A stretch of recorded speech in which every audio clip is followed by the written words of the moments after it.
अगली बड़ी खबर उत्तरकाशी से आपको बता दें, जहां पर ऑपरेशन टनल को 122 घंटे पूरे हो चुके हैं। आउंगर मशीन से ड्रिलिंग का काम जारी है। पाइप के जरिए से मजदूरों को निकालने की कोशिश लगातार की जा रही है। टनल में 5 दिन से 40 जिंदगियां फंसी हुई हैं। फिजाइया आर्मी के बीच बचाव मुहिम में फिजाइया और आर्मी जुटी हुई है। 60 मीटर तक पाइप बिछाने का काम किया जाएगा।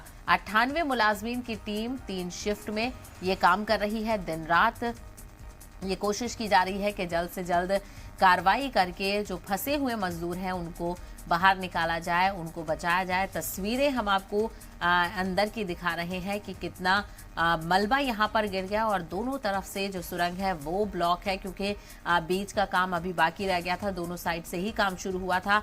जहां मजदूर काम कर रहे थे उसके दूसरी साइड मलबा गिरने से, पहाड़ गिरने से सुरंग पूरी तरह से बंद हो गई और 40 मजदूर उस सुरंग में फंसे हुए हैं। ये 40 जिंदगियां 5 दिन से जिंदगी की जद्दोजहद कर रही हैं और आर्मी और एयरफोर्स के जरिए से लगातार कोशिश की जा रही है इन लोगों की जिंदगी को बचाने की। अहले खाना भी बुरी तरह से परेशान हैं। टकटकी लगाए वो सुरंग के पास मौजूद हैं और इंतजार कर रहे हैं कि कब उनके जो करीबी हैं, उनके जानने वाले जो मजदूर अंदर फंसे हुए हैं, उनके बाहर आने की खबर उनके कानों में पड़ेगी। तो सभी की निगाहें टीवी स्क्रीन पर भी बनी हुई है। हर अपडेट जी मीडिया लगातार वहां से पहुंचा रहा है।